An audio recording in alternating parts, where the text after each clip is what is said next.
আসসালামু আলাইকুম, কেমন আছেন সবাই? আশা করি সকলে অনেক ভালো আছেন। তো আজকের ভিডিওতে আমরা সমাজতান্ত্রিক অর্থনৈতিক ব্যবস্থার বৈশিষ্ট্যসমূহ সম্পর্কে আলোচনা করব এবং জানব। তো চলো বেশি কথা না বাড়িয়ে আজকের ভিডিওটি শুরু করা যাক।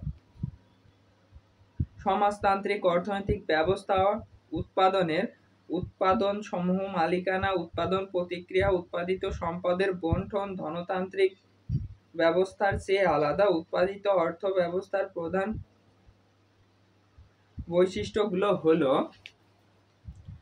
উৎপাদিত উপাদানসমূহের মালিকানা।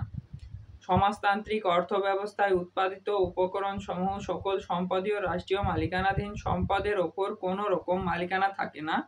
সমাজতন্ত্র হচ্ছে সমাজের অর্থনৈতিক সংগঠন। এই সংগঠনের মধ্যেই রাষ্ট্রের উৎপাদনের 4টি উপাদানকে সমন্বিত একটি সার্বিক কেন্দ্রীয় পরিকল্পনা অনুসারে উৎপাদন কার্যের নির্দেশনা দেয় ও তা পরিকল্পনা করে। সমাজের সকল সদস্য এই পরিকল্পনা অর্থনৈতিক কর্মকাণ্ড থেকে সর্বাধিক কল্যাণ অর্জন করবে, এটি সমাজতান্ত্রিক অর্থনৈতিক ব্যবস্থার উদ্দেশ্য। অর্থনৈতিক কার্যাবলীতে সরকারের নির্দেশনা। সমাজতান্ত্রিক অর্থ ব্যবস্থায় সরকার ও দ্রব্য সরকারের উৎপাদনের ক্ষেত্রে মৌলিক সিদ্ধান্ত গ্রহণ ও বাস্তবায়ন।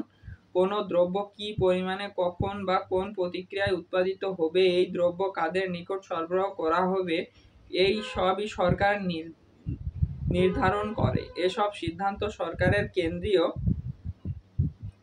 অধিকাংশ পরিকল্পনার অংশ। এখানে ব্যক্তিগত উদ্যোগ গ্রহণ করে বিনিয়োগের সুযোগ দেয়। ভোক্তার স্বাধীনতার প্রভাব। সমাজতান্ত্রিক অর্থব্যবস্থায় উৎপাদনের যেসব উৎপাদন বিষয়ক সিদ্ধান্ত গ্রহণের স্বাধীনতা নেই, তেমন ভোগ অধিকার নিজ ইচ্ছা মতন সমাজ সামগ্রী ভোগের সুযোগ নেই। উৎপাদিত সরকার নির্ধারিত সমাজ সামগ্রী উৎপাদন করে এবং ভোগ অধিকারগুলোর প্রয়োজন মতো ক্রয় ও ভোগ করে, তবে সমাজতান্ত্রিকভাবে প্রয়োজনীয় দ্রব্য সামগ্রী ক্রয়ের ব্যাপারে ভোক্তার স্বাধীনতা রয়েছে। তো এই ছিল আমাদের আজকের ভিডিওটি কেমন লাগছে অবশ্যই কমেন্ট বক্সে জানাবেন। ভালো লাগলে একটা লাইক দিবেন। আর আপনি যদি আমার চ্যানেলে নতুন দর্শক হয়ে থাকেন তাহলে চ্যানেলটি অবশ্যই সাবস্ক্রাইব করবেন। দেখা হচ্ছে পরবর্তী কোনো ভিডিওতে নতুন কোনো টপিক নিয়ে। ততক্ষণ সবাই ভালো থাকবেন, সুস্থ থাকবেন, নিজের খেয়াল রাখবেন। আল্লাহ হাফেজ।